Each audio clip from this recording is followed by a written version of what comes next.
चक्षुरुन्मिलितं येन तस्मै श्रीगुरुवे नमः। जय श्रीकृष्णचैतन्य प्रभु नित्यानन्द श्री अद्वैत गदाधर श्रीवासादि गौरभक्तवृंद। गुरवे नमः। जी कृष्ण हरे कृष्ण कृष्ण कृष्ण हरे हरे, हरे Ram Ram Ram Hare Hare. Hare Krishna, thank you for joining.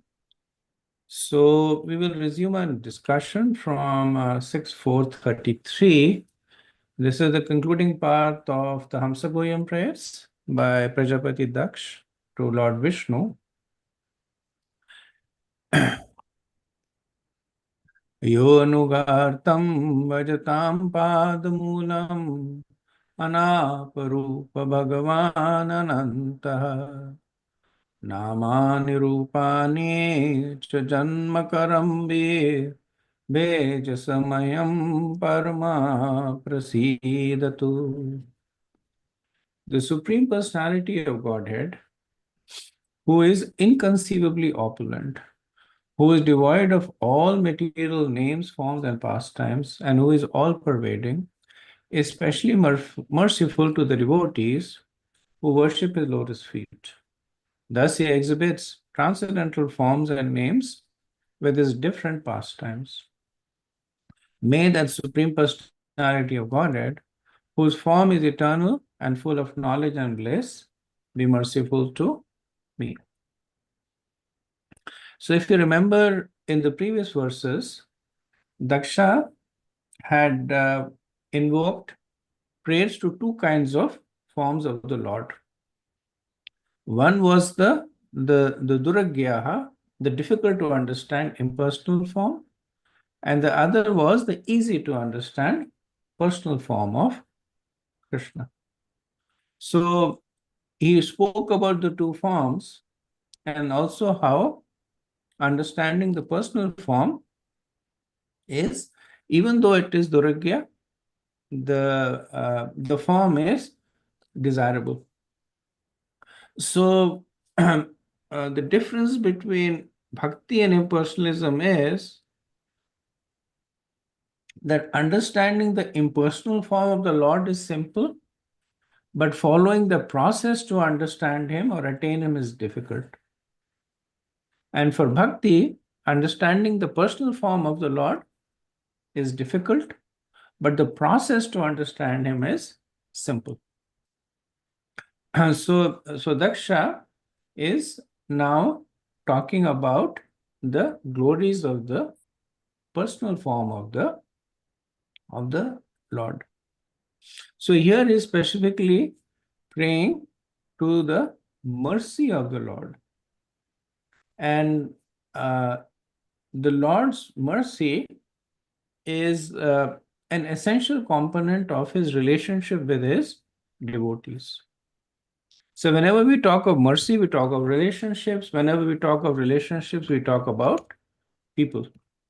So that's how we understand that Daksha is now invoking the personal form of the Lord. So Sridhar Swami says that Prakrata Nama Rupa Rahitopi is can be understood to mean that the Lord is devoid of material name and form. Right? So it's not that he is devoid of name and form, but prakrat, but the material name and form. So what does it mean? That all his forms and actions are in the category of Vishuddha Sattva, transcending the modes. So Sridhar Swami further says that the Lord is sometimes called Gunakarmanam because he is named according to his transcendental activities or qualities. For instance, Krishna means all attractive, so quality of Krishna. So in this way, there are many names of the Lord that are bringing forth his transcendental names and forms. But non-devotees, they cannot understand this.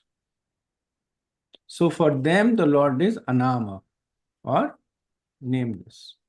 But for devotees, Anam means that his name is fully spiritual. Like when we chant the Hare Krishna Maha Mantra, we say that the Maha Mantra does not belong to the material world. It is in the sense that it is not material. It appears in the material world as a mercy of the Lord.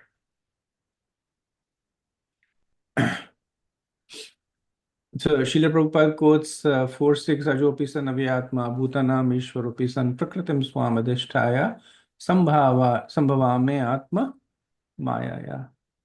And that although the Lord is unborn and he never undergoes changes, he nevertheless appears as incarnations, but he is always in the Shuddha Sattva stage. So Srila Prabhupada in the purport, he writes that although Krishna appeared as a human being, he performed extraordinary activities. So he married 16,108 wives, which is impossible for a human being to do.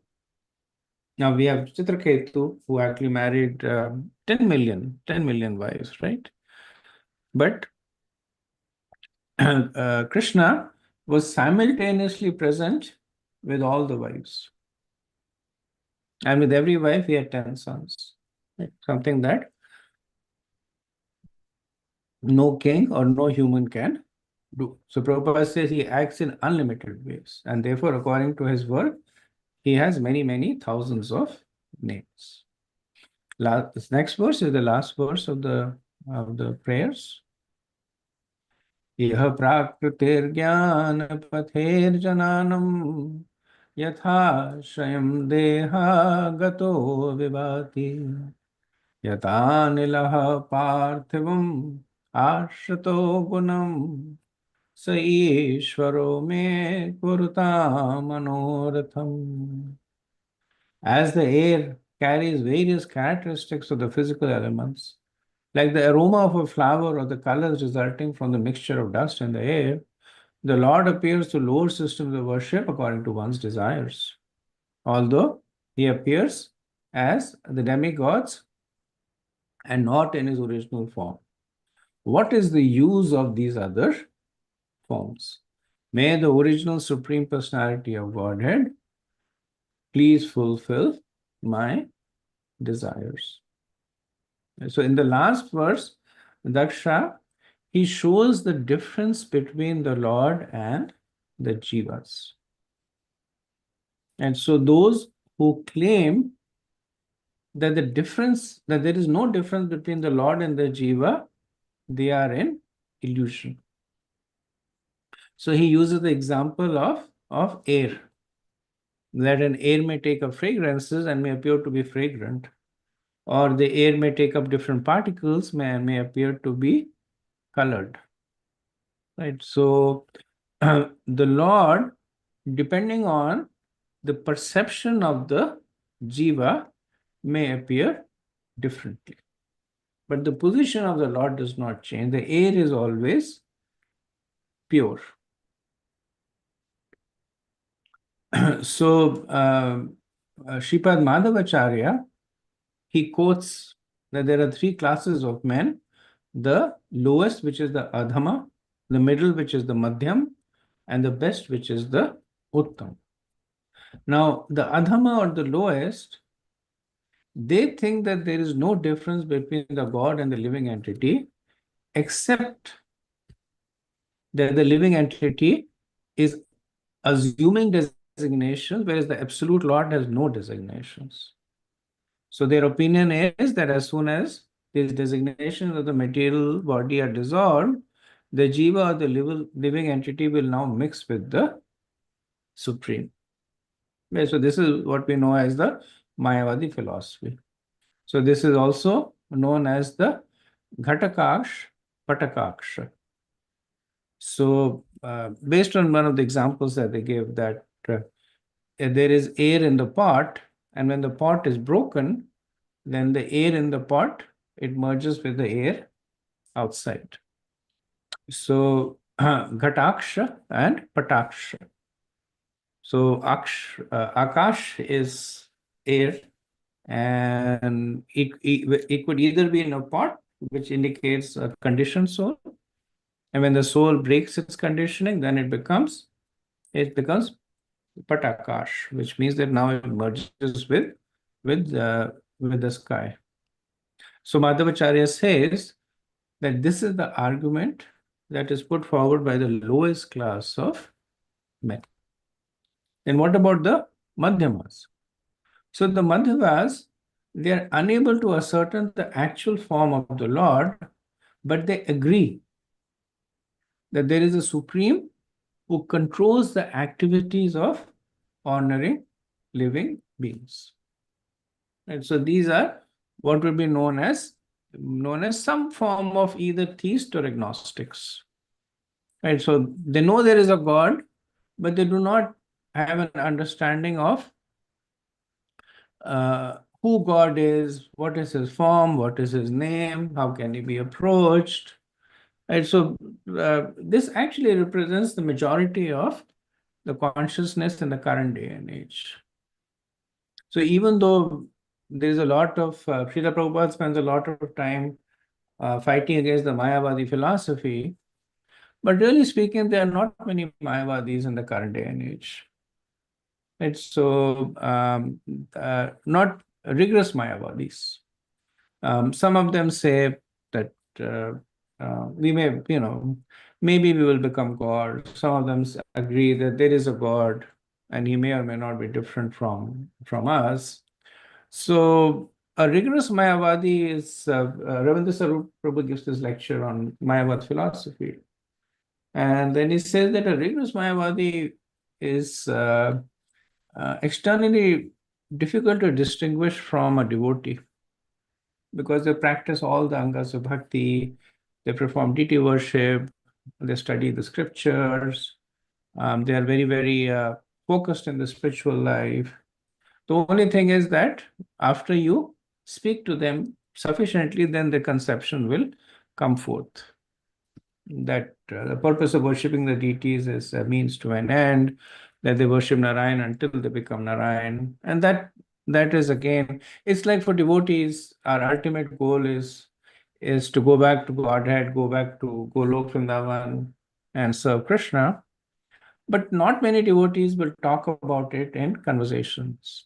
What they will mostly talk about is chanting of the holy name, or following the regulative principles, observing Ekadashi. So more from the practice perspective, right? Only when they are in the association of like-minded devotees, only when the conversation is becoming guhyam, confidential, then these talks come forward. Similarly, in the Mayavadis, it's not that they wear it as a badge on their shoulder, saying that I'm going to merge in Brahman. Most of their practices is study of philosophy, and of course the philosophy is taking them to that end, but just in terms of swadhyaya, it's study of the philosophies, worshipping the deities, worshipping the uh, the various elements according to the scriptures. But the Madhyamas are higher than the Mayavadis because they do not have this misconception. I mean, the fact is they don't have any conception, any fixed conception, but at least they don't have a misconception. And the third, no surprise, Madhavacharya says, are those who understand that the Lord is Sachidananda Vigraha, that his form is completely spiritual, full of bliss, and distinct from that of the conditioned soul. So this ends the prayers of Daksha. And just in terms of the flow, in verses 24 and 25, Daksha, so I'm saying Daksha, even though he's reciting standard prayers, so these are the realizations of the Hamsa Guhyam prayers, but because Daksha recited them, so we're just for convenience saying Daksha said it.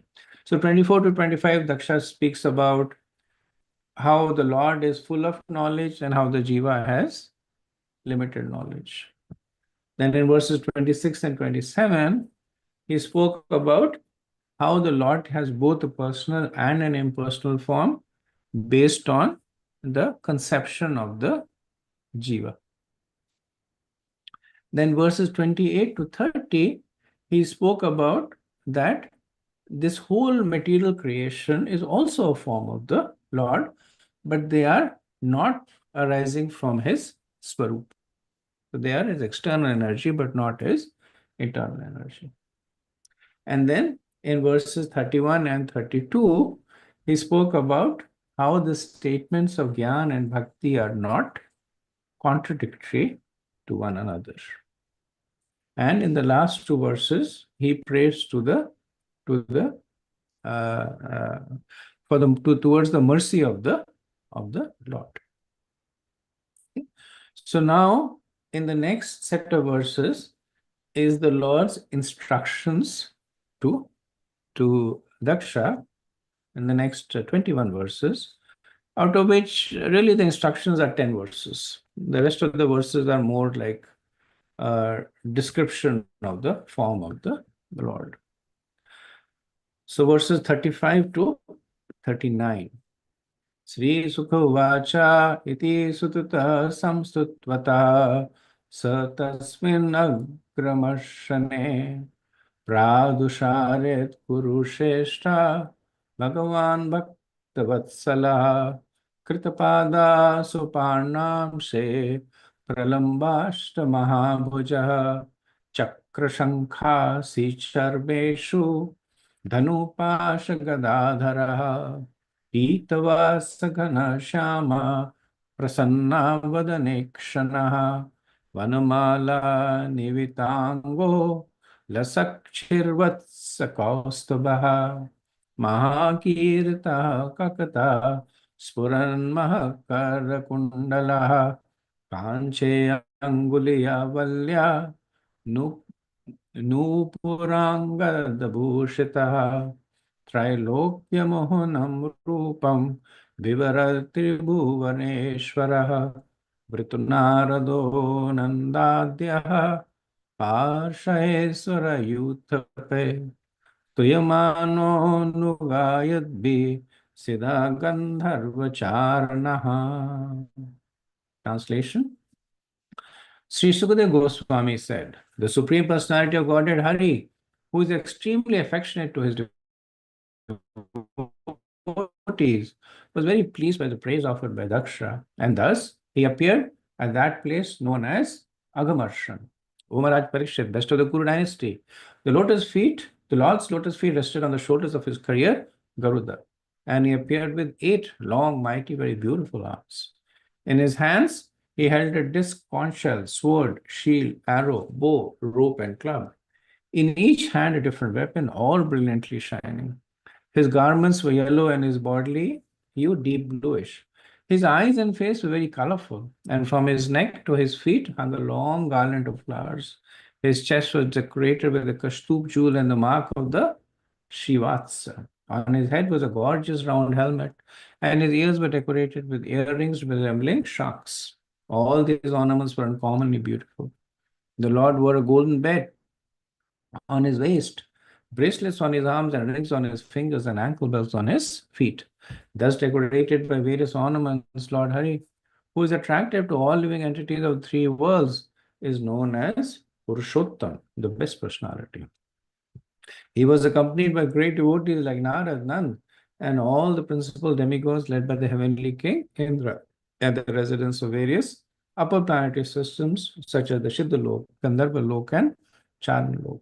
Situated on both sides of the Lord and behind him as well, these devotees offered him prayers continuously. So, one question to you is, when you see this description of the Lord, what does it invoke in you? What's the mood that it invokes in you?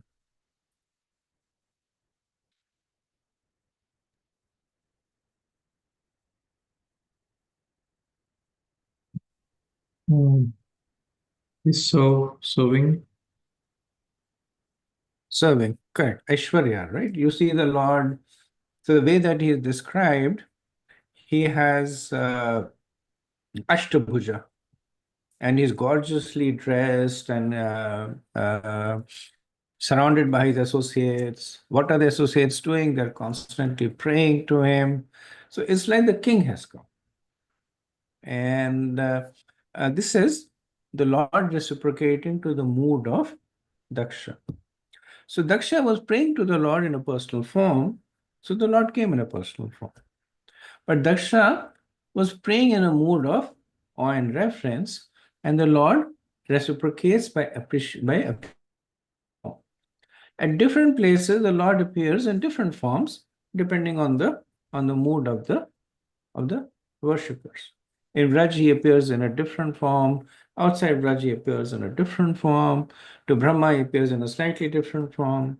In Chaitanya Lila, we see Mahaprabhu. He shows himself sometimes as Ashtabhuja, sometimes Shadbhuja, sometimes Chaturbhuja. So this is the mood of reciprocation that Daksha was speaking about in his own prayers. Right? Because Daksha, there he was drawing this distinction between how the Lord is personal to those who worship him in a form and impersonal to those who do not. And further refining on that, we see that when a devotee approaches the Lord in the mood of opulence, the Lord appears in an opulent mood. So, if you remember in the end of the third canto, when the Prachetas were praying, then the Lord appears again with the 8 arms at that time. Right. So, generally speaking, the Lord appears with more than 2 arms in a Aishwarya Bhav. Right. Now, difficult for me to say that the number of arms increase depending on how opulent he wants to show himself. But definitely, whether it is Chaturbhuja, Shadbhuja, or Ashtabhuja, they all he appears when he is establishing Aishwarya Bhav, right?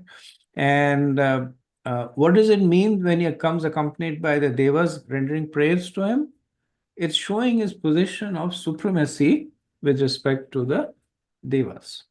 So Indra is the king of the Devas, and Indra is worshipping him, right? So it clearly shows the position of the Lord as above the Devas.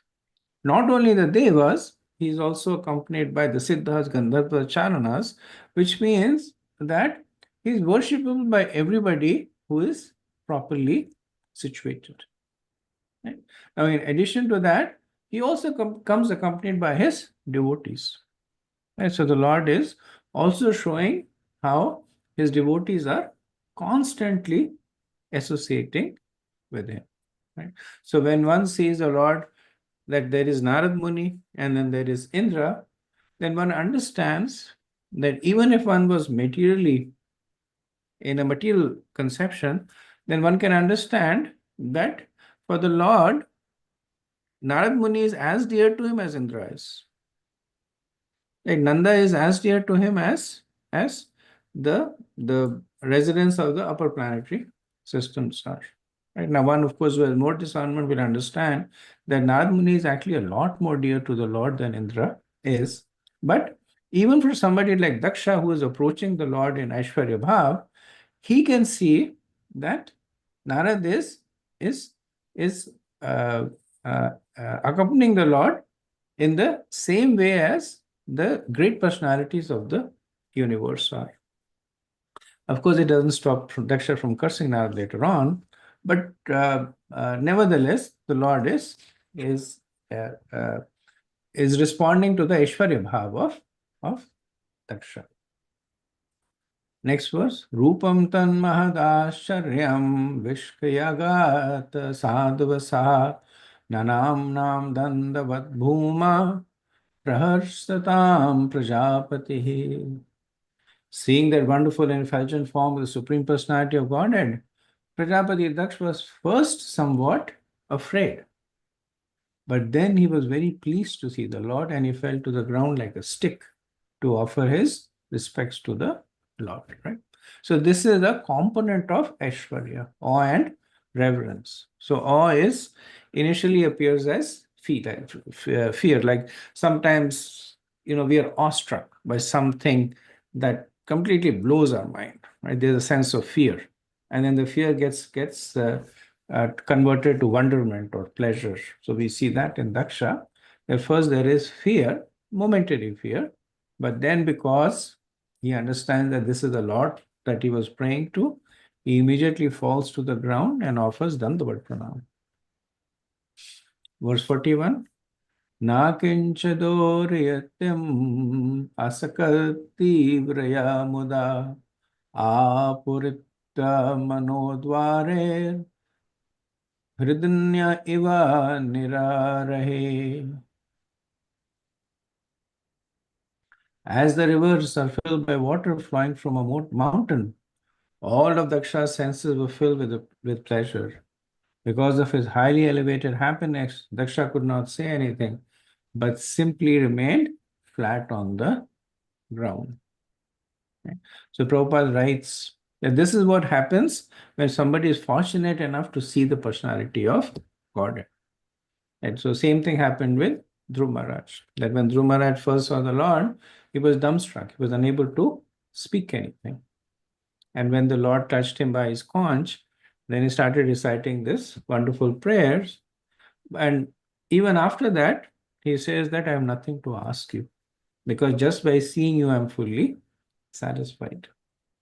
So similarly, Daksha, when he saw the Supreme Lord, he simply fell flat and was unable to speak or ask him of anything.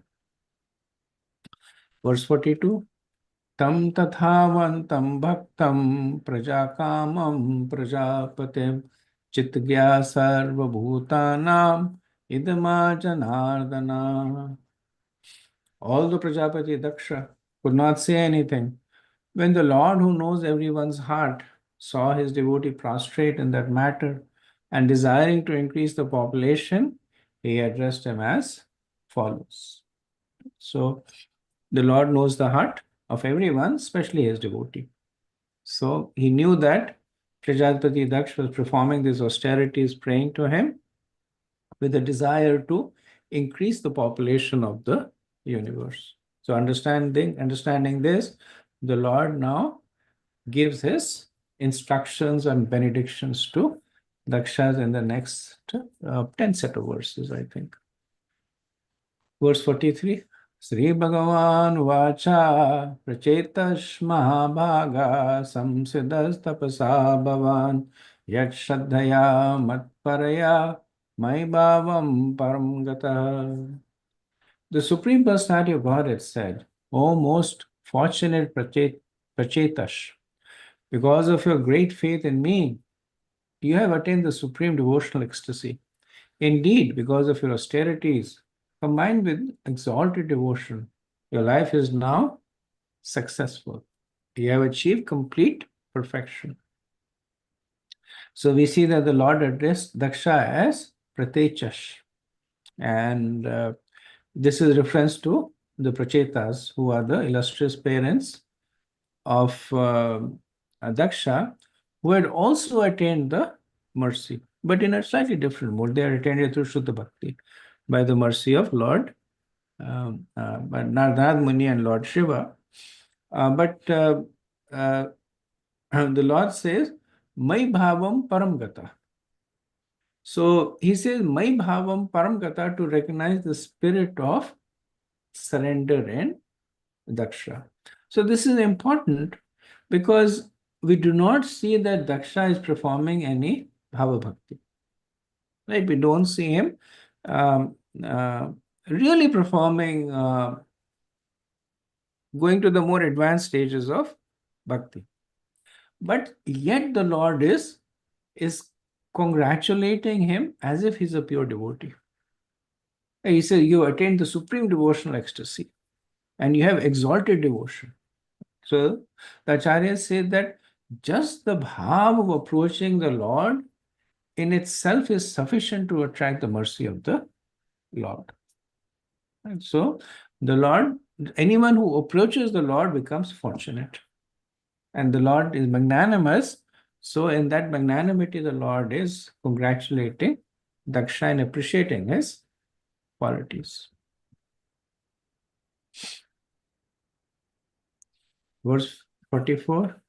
Pritoam te prajanata yatte shodbrumnam tapaha mamesha kama bhutanam yad bhuyo ashur vibhutayaha. My dear Prajapati Daksh, you have performed extreme austerities for the welfare and growth of the world. My desire also is that everyone within this world be happy. I am therefore very pleased with you because you are endeavoring to fulfill my desire for the welfare of the entire world. Right?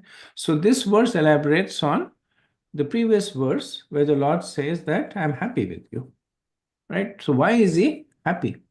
Because he's aligning his interests to that of the Lord.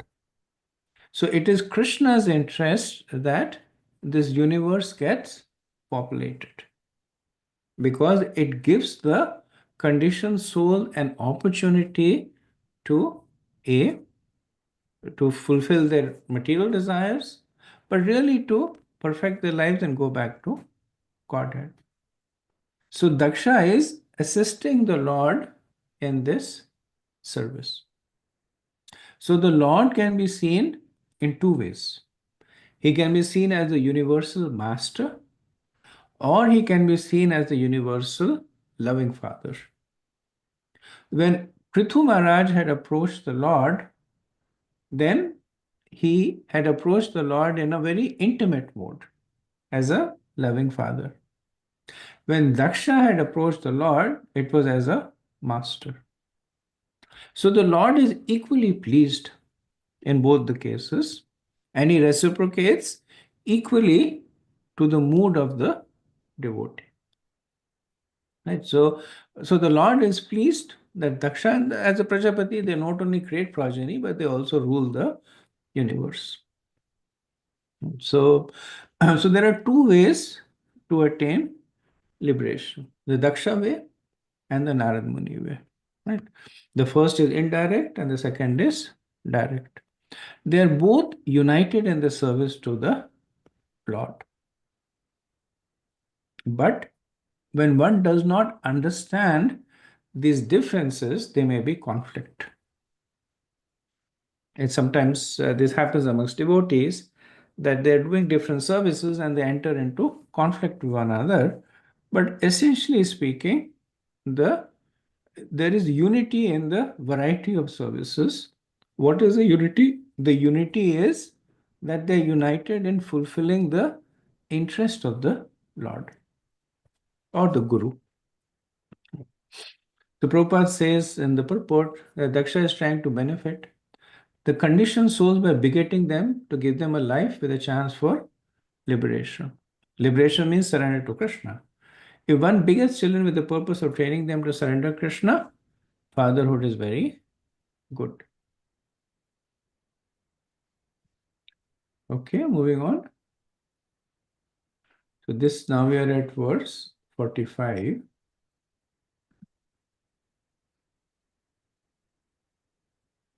Brahma bhava bhavantascha manavo vibhuteshvaraha vibhutyamam haya eta bhutanam bhuti etavaha.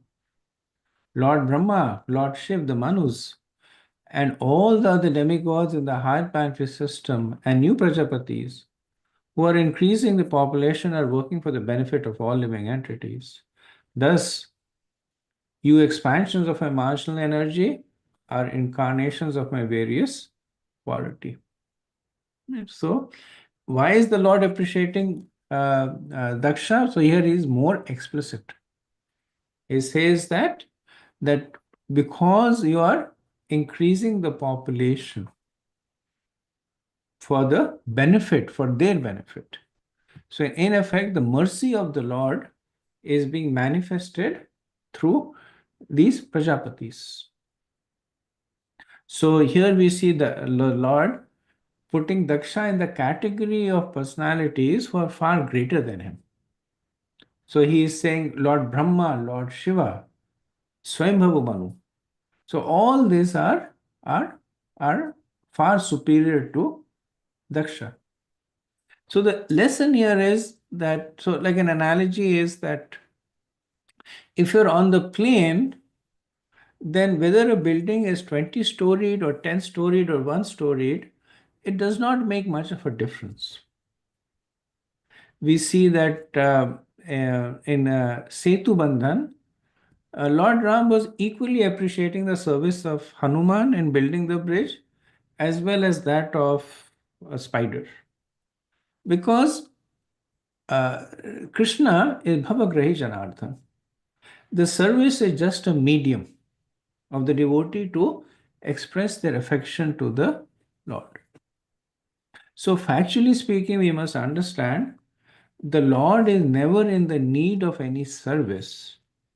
He is only in the need of servants, right, which is devotees, right? Because the Lord, everything that we do to the Lord is essentially like taking water in an ocean and putting it back. All the abilities that we have, we're getting it from the Lord. And He's not only giving it to us, but He's giving to unlimited jivas like us. Right? So, what can we do for Him? What we can offer Him is 1 unit, and He has a billion, trillion units. So why? How can we ever become filled with pride that we are doing so much service for the Lord? Right? So here we see that from the Lord's perspective, Brahma is creating the whole universe, and Daksha is in one of the mantras populating the universe. The difference. Lord Shiva, he at least in the role of Sadashiv, he comes even before Brahma in creating creating the pradhan and the tattva from which the universe is created. But still, they are all unified in not in the extent of the service, but in their service attitude. So Prabhupada says that although Prajapati Daksh is not at the same level as Brahma and Shiva, he is compared to them because he engages in the service of the Lord. It is not that Brahma is considered very great while an ordinary human being trying to preach the glories of the Lord is considered very low. There are no such distinctions. Regardless of whether materially high or materially low, everybody engages in the service of the Lord is spiritually very dear to him. And then Prabhupada quotes verse from Madhavacharya that from Lord Brahma down to all the living entities engaged in the service of the Lord, they are all extraordinary and they are known as vibhutis. And then 1041 Bhagavad Gita, that everything beautiful, glorious is but a spark of my splendor. So Prabhupada says a living entity specially empowered to act on behalf of the Lord is called Vibhuti. Whereas the Vishnu Tattva incarnation of the Lord, such as Matsya Avatar, are called Vaibhava. So this is a little bit technical. Prabhupada talks about that. So there is jivas, and there are some jivas that are empowered. They are known as vibhutis. And then there is the direct expansions of the Lord. They are known as swamshas, and there are expansions of expansions that are called kalas. And all the Vishnu tattvas become in the category of vibhava. Okay, moving on to verse 46.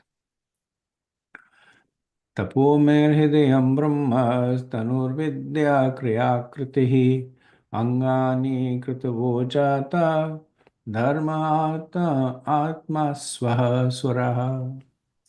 My dear Brahman, austerity in the form of meditation is my heart.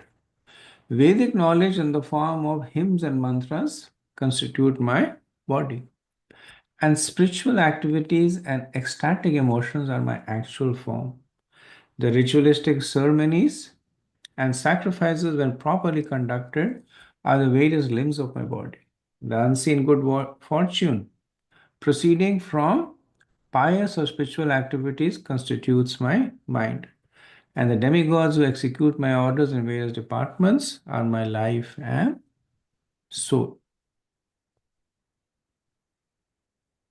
So, this is the form of the Lord who approach him through the process of Karma Yoga. Right? So, if you look at the various aspects, then these are various aspects of Karma Yoga. So he says yam and niyam. So austerity translates to yam and niyam. The do's and the don'ts of karma, they are his heart.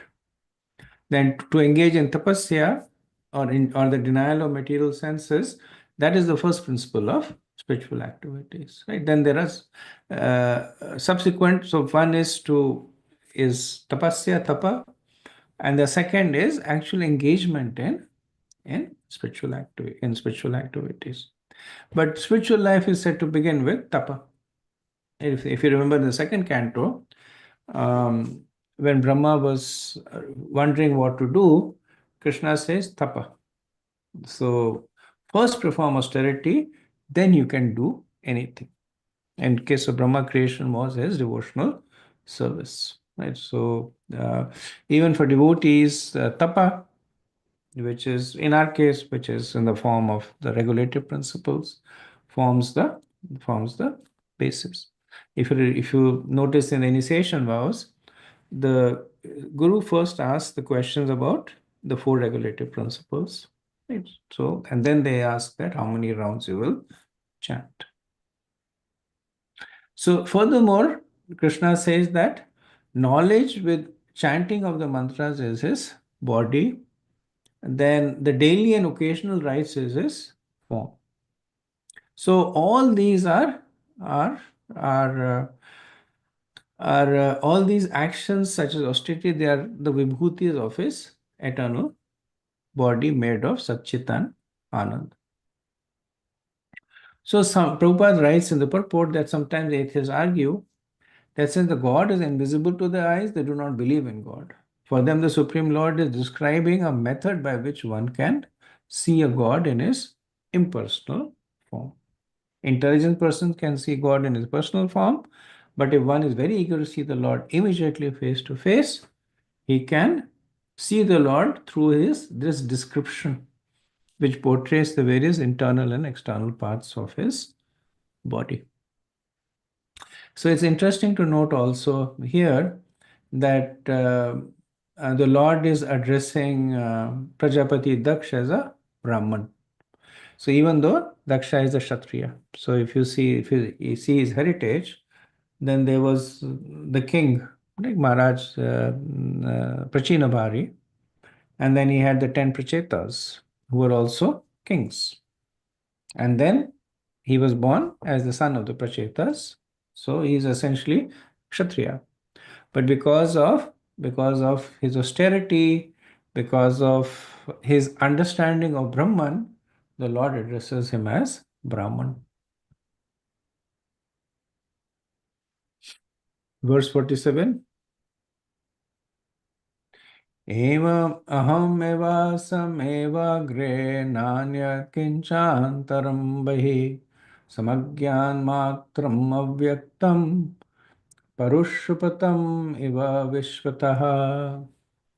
Before the creation of the cosmic manifestation, I alone existed with my specific spiritual potencies. Consciousness was then unmanifested, just as one's consciousness is unmanifested during the time of deep sleep. So, Daksha, so the Lord is now guiding Daksha from the impersonal to the personal. Right. So now he is talking about, so in the previous verse, he was talking about how can he be seen in endeavor. Right. So he talks about how Vedic knowledge is his form and the mantras are his heart, etc. So very similar to the Vishwaroop description that comes over and over again, beginning from the second canto.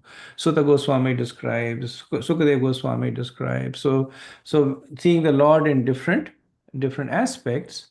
Now the Lord is talking about more of his personal form. So the goal that you start with, that is sambandha. The goal with which you practice, that is abhiday. And the goal that you achieve, that is prayojan. Generally, these three line up, which means that the conception with which you begin your practice is what you achieve. But there are cases where it does not line up also. So does anybody remember at least one case where they don't line up?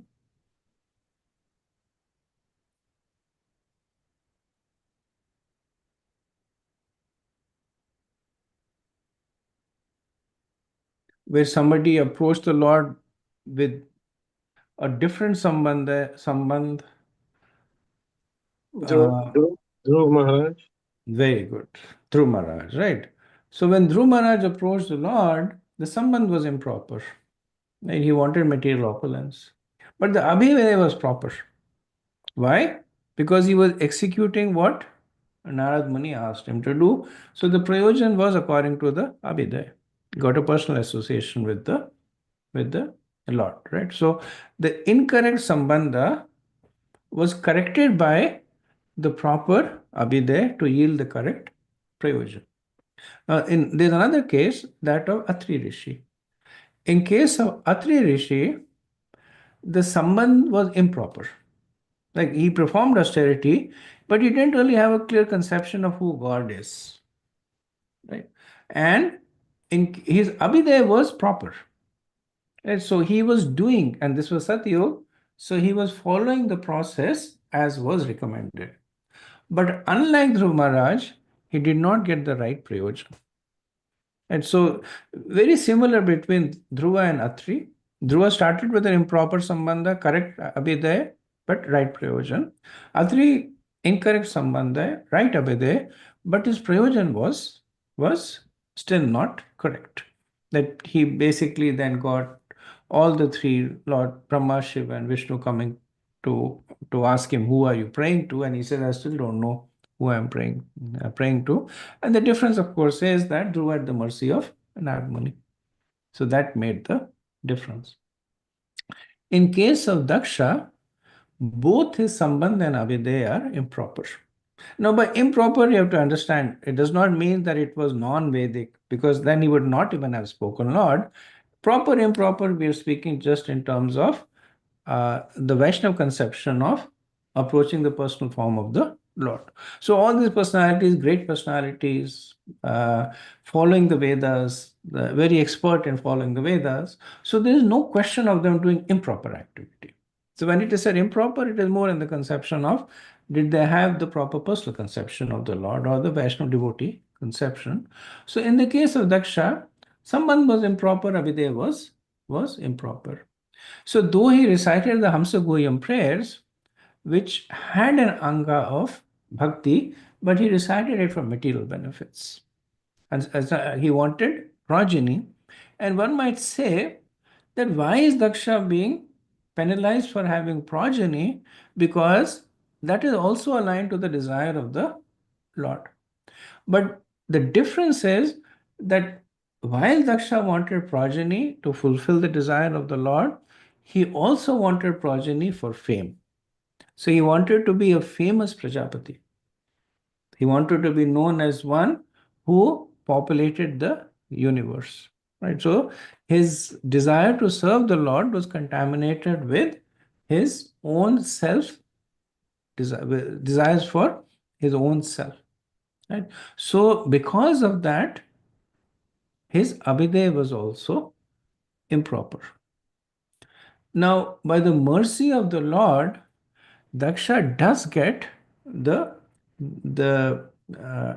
temporary association of the Lord, right? So he sees the Lord with very few people, see, but he sees the Lord, but he's not able to avail of that mercy. So even though he gets the association of the Lord, he is not able to avail of the mercy of the Lord because he is so much vested in the quality of pride. So in this coming back to the verse, this verse is very similar to the Chatushloki Bhagavatam, the first verse where Krishna says that I exist before and after the universe. So, so he uses the word aham to indicate that I am a person. right? And Prabhupada says, as explained in the Vedas, Nitya Nityanam Chetanas Chetanam, the Lord is the supreme eternal amongst innumerable eternals. This form can only be seen by bhakti. Bhakti amam abhijanati, only by devotional service can I be understood. So, considering that one may think that the form of the Lord is predicated on the presence of forms around him. And so one might think that, like, there are some people who say that if there is nobody to worship, will there be a God? Because this is their line of reasoning that um, God only reaches that form because he's worshipped by somebody. If there's nobody to worship, then essentially there's no God, which means that the existence of God is predicated on those who worship him, right? And uh, this is a conception that is also very prevalent in some of the different nyayas in the Vedas. So Krishna goes and out of his way to disambiguate that, right? He says that my form is not predicated on the manifestation of this universe. Whether this universe exists or not, I will exist. So Agre, he says, Agre means both before and after. So before it exists, I existed. After it is destroyed, I am existing. Right. So, so of course, there is a spiritual world, but even if there is nobody to pray to Krishna, Krishna is still God, right? So this is the first point that he makes, that my form is independent of the any creation. It is not dependent on anything. So does that mean that, so now that the Lord has said that I have a form, does that mean that just like we are limited by our form, the Lord is also limited by his form? And then in the next part of the verse, he negates that. So one's existence is on two coordinates. It's the coordinate of time and space, right? So one is existing at this period of time, at this moment of time, at this space, right? These are the two coordinates that defines one existence. So here Krishna is saying that I'm existing in all the three aspects of time, past, present, and future, and in all the aspects of time, which means that I am existing inside and outside. The form has no interior or exterior, it is pervading everything, which means that he is not limited by space or time. So our form is limited by space or time, but not the Lord's. How is that possible? Because of the Lord's inconceivable power.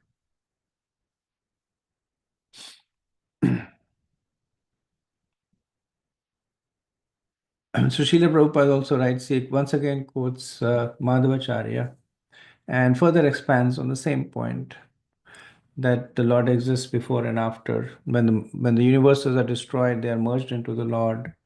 And then the Lord enters the Yoga Nidra, but his sleep is not like that of a regular person. So in this way, the Prabhupada is expanding on the same points.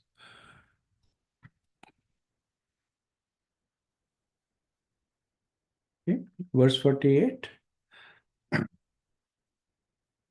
मय्यनन्त गुणे अनन्ते गुणतो गुणविग्रह यदासि तत एवाद्य स्वयं भवो samabhudajah. I am the reservoir of unlimited potency, and therefore I am as unlimited or all pervading. Therefore, I am known as unlimited or all pervading. From my material energy, the cosmic manifestation appeared within me.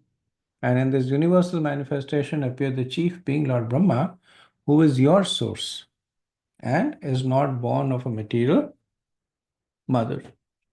So, in the previous verse, the Lord said that he is beyond matter. Like he exists before and after, He is not constrained by time and space, which are all material considerations. So Daksha may ask that how can matter come from somebody that is beyond matter? Or how can matter come from spirit? So here the Lord is saying how he makes this happen. So the main point that he's saying is that the spirituality of his prowess does not exclude material capabilities because they're actually a small part of his spiritual capabilities. And so he says, I have unlimited potency, right? This is talking about his spiritual potency, right? And then he says, a small part of that is my material energy, by which the universe comes, by which I empower Brahma, who then creates other living entities. So he is now addressing this implicit question, how does matter come from spirit? And the answer is that spirit includes matter, but not the other way round. So Prabhupada once again quotes Madhvacharya that the Lord has innumerable potencies, all of which are unlimited. Therefore, the Lord Himself and all His qualities, form, pastimes, and paraphernalia are also unlimited. Because He has unlimited attributes, He is known as Ananta. Okay, verse 49 to 50. Sava yada Mahadevo mama viryo prambhrimitah मेनेऽखिलम् इवात्मानम् उद्यतस्वर्गकर्मणि अथा मे विहितो देवस्तपोतप्यत दारुणम् नवविश्वोऽसृजो युष्मान् येनादावसृजद्विभुः. When the chief lord of the universe, Lord Brahma, Swambhu, having been inspired by my energy, was attempting to create, he thought himself incapable. Therefore, I gave him advice, and in accordance with my instructions, he underwent extremely difficult austerities. Because of these austerities, the great Lord Brahma was able to create the nine personalities, including you, to help him in the functions of creation. Right? So, initially, the Lord was speaking about descending prowess coming from him. Right. So he was saying, I am spiritual, I am infinite, I have everything. A small part of me is material by which the whole universe is created. Now he's talking about ascending. That how so spirit approaches matter effortlessly. It's like water flowing downhill. But matter approaching spirit is uphill. And what is the hill? The hill is that of tapa. Right. So the only way that matter can approach spirit is by the performance of austerity. And he is giving the example of Brahma, that Brahma was unable to do anything until he performed austerities, and then he gives him a little bit of sneak preview that he creates the nine sons. And even though the Daksha that he's speaking to is not the Daksha that was created by Brahma, but it's the same Jivatma. So that's why the Lord is saying that, including you, the nine personalities. So these are the nine Manasputras of Brahma, and they have different names at different places, but generally the names like Marichi, Atri, Pulastya, Vasishtha, Daksha, Bhrigu, these are considered within nine sons. Pulaka, Kratau. Narad Muni came later on. He was the 10th son of Brahma. So Prabhupada notes that nothing is possible without tapasya. Lord Brahma, however, was empowered to create the entire universe because of his austerities. The more we engage in austerities, the more powerful we become by the grace of the Lord. Therefore, Rishabdev advised his sons, Tapodevyam putraka yena sattvam shuddhyayet. One should engage in penance and austerity to attain the divine position of devotional service. Tapasya is therefore stressed in this verse. Right? And then Prabhupada the other points here for us, tapasya is following the regulative principles, chanting the Hare Krishna Maha Mantra, and following the instructions of Guru. That's our tapasya. Here, verse 51. एषा पञ्चजनस्याङ्गा दुहिता वै प्रजापतेः असिक्नी नाम पत्नित्वे प्रजेशा प्रतिगृह्यताम्. O my dear son Daksha, Prajapati Panchajana has a daughter named Akshini, whom I offer to you so that you may accept her as your wife. So, the earlier instructions of the Lord were for the benefit of Daksha. So, we see that reciprocation that Daksha had prayed to the Lord with a realization of he carried the realization of the Hamsakuyam prayers of the personal and the impersonal form and the difference between them, approaching them. The Lord reciprocated by instructing Daksha to even more deeply about his realization.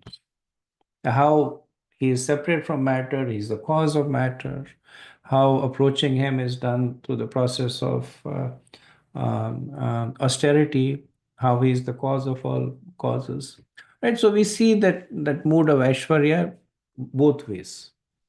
Daksha in Daksha approaching the Lord, and the Lord in instructing Daksha. The Lord doesn't speak a lot of much or at all about his more intimate affairs, but he talks about his Aishwarya Bhav, how he creates, and how austerities are required to approach him. Now he comes down to business. Why Daksha was praying to him to get benedictions. So, in order, what he was wanting was to create progeny. To create progeny, you have to have a wife. So, there's a Prajapati by the name of Panchajana, and Panchajana is in different places, but he's considered to be one of the sons of Brahma, appeared later on. And he had a daughter named Akshini. So, I'm sorry, Asikni. So, Asikni means dark. And not much is known about her, but maybe it means she was dark complexion. But here she is offered by the Lord to Prajapati Daksha as his wife. Verse 52. मिथुन व्यवाय धर्मस्त्वं प्रजासर्गम् इमं पुनः मिथुन व्यवाय धर्मिण्यां भूरिशो भाविष्यसि. Now unite in sexual life as man and woman, and in this way, by sexual intercourse, you will be able to beget hundreds of children in the womb of this girl, to increase the population. So, this is the benediction of the Lord to Daksha, right? So, if you step back a little bit here, you see that one of the cloud that is hanging over Daksha is that of Vaishnava Prad. Right from the first time that he offended Shiva, 6 manvantras ago, to now, the cloud is constantly hanging over him. So we see three effects of Vaishnava Prad in this pastime. The first is that the Lord withholds his mercy. Now, the Lord does show his form to Daksha. The Lord does glorify him, congratulates him, and the Lord also instructs him. But where is the Lord guiding Daksha? Right? He's saying that now you engage in sexual intercourse and beget hundreds and thousands of children. So he is not directing Daksha to the path of Shuddha Bhakti. This is because of Daksha's offense to Lord. Shiva was not completely removed.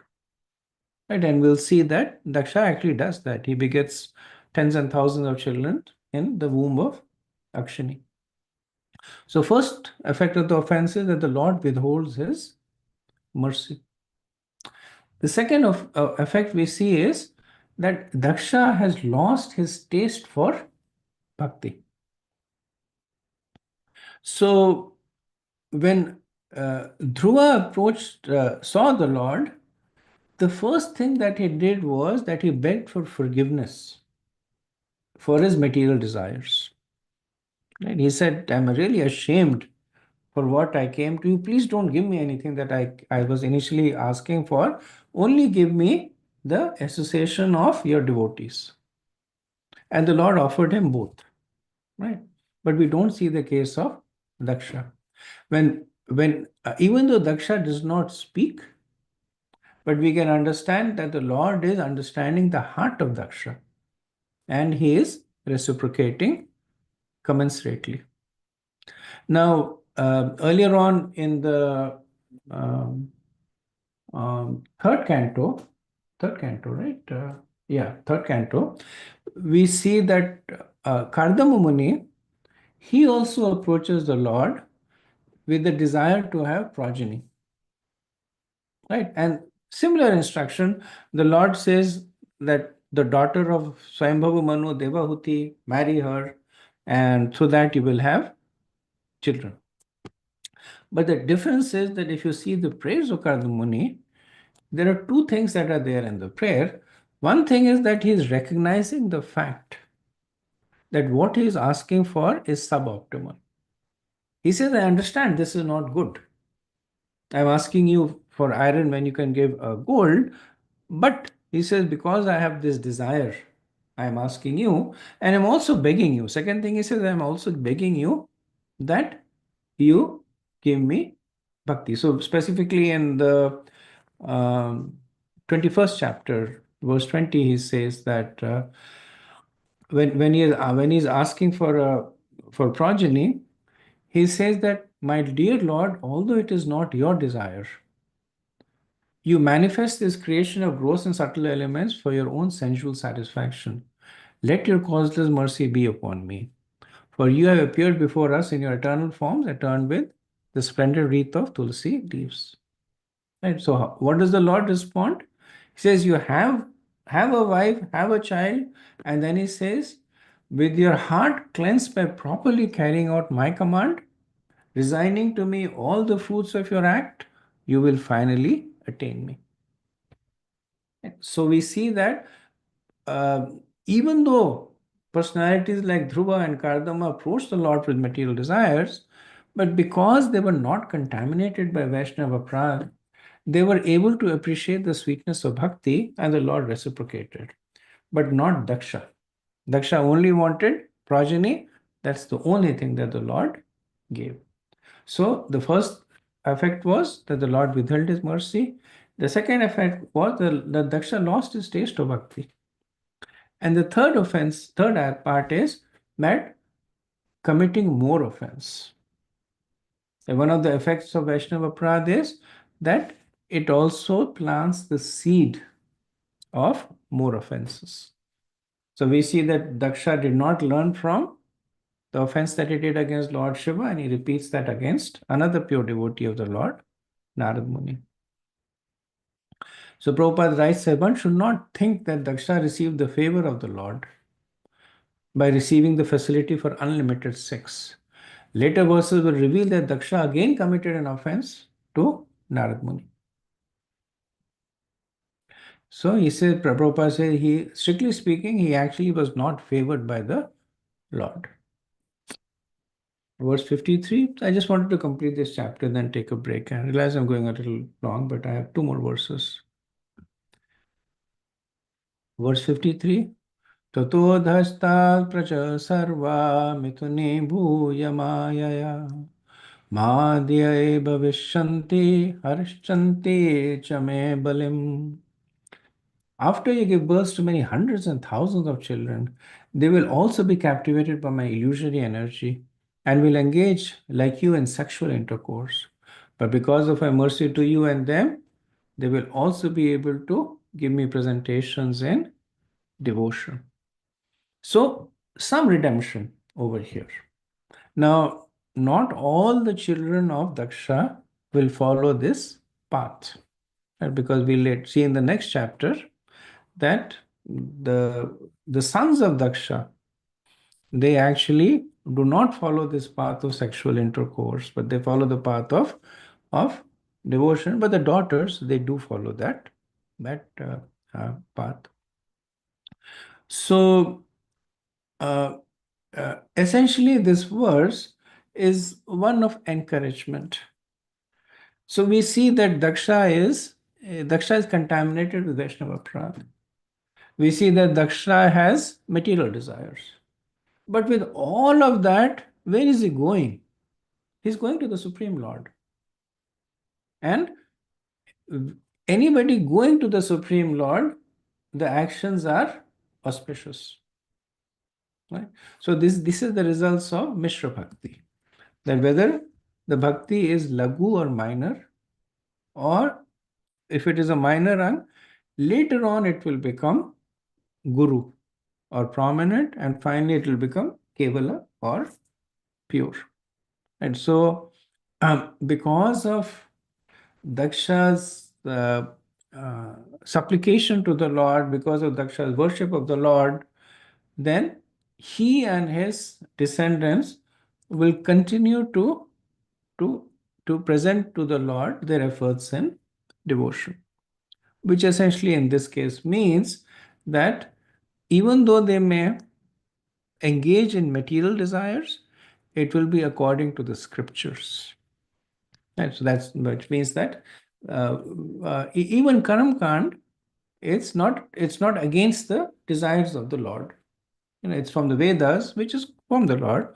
So even Karam Kand is presentations to the Lord in devotion, but bhakti is lagu, very, very minor. Last verse. Sri Sukavacha ityuktva mistastasya bhagavan vishvabhavana swapnopalabdhartiva tatrevantradev hari. Sukadev Goswami continued. After the creator of the entire universe, the Supreme Personality of Godhead Hari had spoken in this way in the presence of Prajapati Daksha, he immediately disappeared as if he were an object experienced in a dream. So this is the end of the fourth chapter. Quick summary that it begins with Somadev pacifying the Prachetas who were burning the forest and offering Marisha. Then there is the birth of Daksha and his initial activities. Then there is the Hamsa prayers by Daksha. And finally, there is the appearance of the Lord and his instructions to Daksha and benediction. So I'll stop over here and see if you have any questions or comments.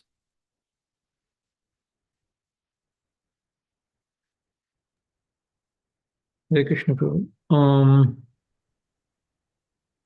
So when we get this progeny, we do have some samskaras come into us, right? How did those samskaras evolve?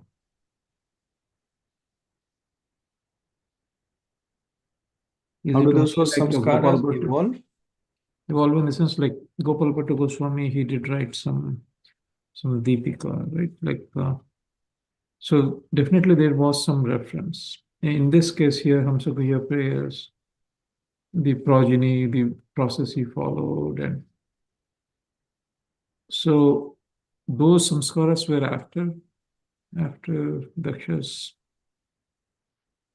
came in, or because he did not, he did follow some of them, and he did had uh, some kind of a offenses being done, right? So how to take that, like during with those offenses, whatever he did was how to digest this, how to take it from our perspective. The offenses he did, and maybe he didn't follow the samskaras, or I don't know. So you're right on both the fronts that he did follow the samskars and he did have offenses.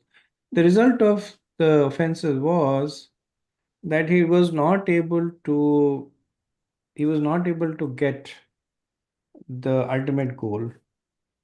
And so he had Krishna in front of him, and essentially what he's wanting is children. He's wanting the ability to have a strong sex desire, which is what the Lord awards him. So, um, so that's the combination of these two things. That he followed the process. He performed austerities. He prayed to the Lord in according to the scriptures, and as a result of that, the Lord appeared before him to acknowledge his his effort, his tapa, right, to acknowledge him following the scriptures.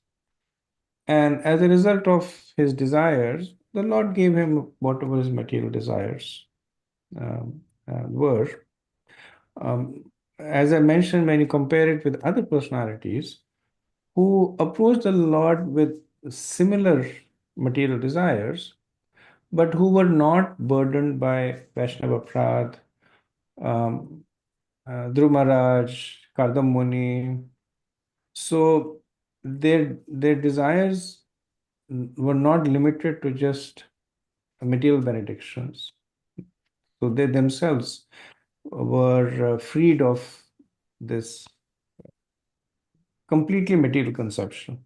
Like Kardama, even after the Lord appears, Kardama says, I still want children. I want to enter into Grahastha life because I realize I have lusty desires. Dhruva was a little bit more advanced. He said, I don't really want anything. But Kardama Muni says, I still want. Right? But the Lord, both of them, He gives them a spiritual destination because in addition to whatever this, they also desired the Lord's service. But in case of Daksha, he did not. So, in our case, when we follow the samskars, like given in Hari Bhakti Vilas, and if we have the proper desires, then or we can hope to get in the same way like Dhruva Maharaj or Kadam Muni, that the Lord awards us whatever He awards us materially, but it is guided towards our spiritual advancement. Just by virtue of um, approaching the Lord with a proper conception. Uh, so, like when we follow things like Adashi, etc., right? They're all done to create some scars. In itself, they're not big austerities. But the reason it attracts the mercy of the Lord is that we are following the instructions that He has given. So that not sure if I answered your question, Prabhu. Yeah. Mm. Thank you. Hare Krishna Prabhu. You have compared Daksha and Kadava Muni. In terms of Narad Muni, he also approached the Lord with some intention. Can you compare and contrast the same way you have done? Haven't thought about it, but maybe we can think about it together. So, so in Narad Muni's case, what was holding him back was his attraction to the mode of goodness. So he did not really approach the Lord asking for material benedictions, but he had some attraction to the mode of goodness.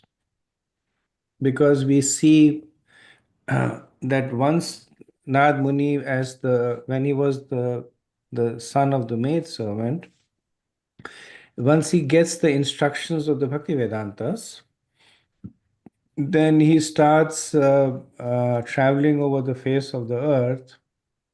And then he's attracted. Prabhupada says people in the mode of goodness are attracted to the forest. People in the mode of passion are attracted to cities. People in the mode of ignorance are attracted to brothels and wine houses. So Nand Muni, he's attracted to the forest. He's traveling. He's appreciating the hills and the mountains and the various plants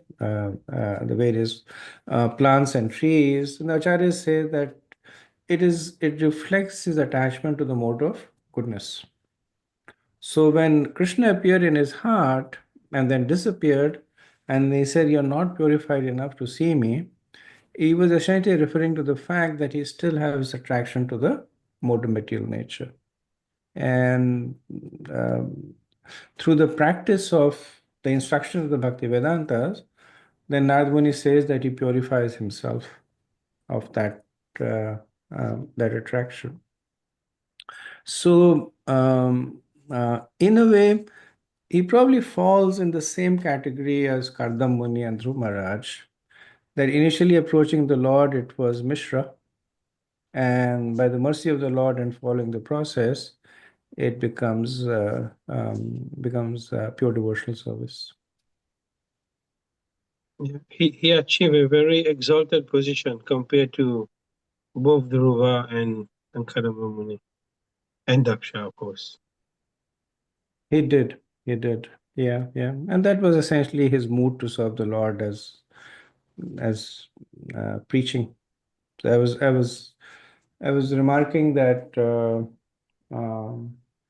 if you look at the dynasty of Swayambhavu Manu, then Narad plays a very prominent role. So later on, Narad will come and uh, emancipate the sons of Daksha. Yeah. Right, but he does not give his mercy to Daksha.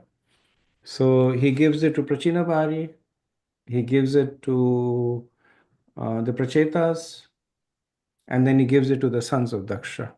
So 4 generations, but he skips 1 generation and gives it to the Prachetas. And of course, if you go upwards, then all the way from even though it said it begins with Swayambhavu Manu, but even actually before that, he also preaches to Prevarta, to the elder brother of Swayambhavu Manu. He preaches to him. No, not the elder brother, the elder son of Swayambhavu Manu, the elder brother of Utanpad. So Yeah. we see his mercy flowing liberally in the dynasty of Swayambhavu Manu, but for some reason it kind of makes a detour around Prajapati Daksha. Yeah, Narad Muni is throughout the Srimad Bhagavatam from the beginning to the and even in ISKCON, Srila Prabhupada pastime, he appeared a few times. Prabhupada said himself. I mean, he's here all the time. Yeah, yeah. Once the devotees, they rented with a lot of expense, they rented a hall in New York, and they did a lot of propaganda, and Prabhupada came and there were like 7 or 8 people, the whole hall was empty. And the devotees were very apologetic and they were saying, we are very sorry, Prabhupada, nobody came. And Prabhupada said, don't worry, Narad Muni was there. Yeah, bring a chair for him. Yeah, thank you, Okay, Prabhu. so we'll end here. Next, next Monday, I won't be able to do the class because I will be in India. So I actually be traveling to India at the time. But my expectation is that I should continue with the classes from India. If for some reason there is connectivity issues, we'll take it as it comes. But right now, we'll not have a class next Monday, but we should be resuming it after that. Okay, so we'll end over here.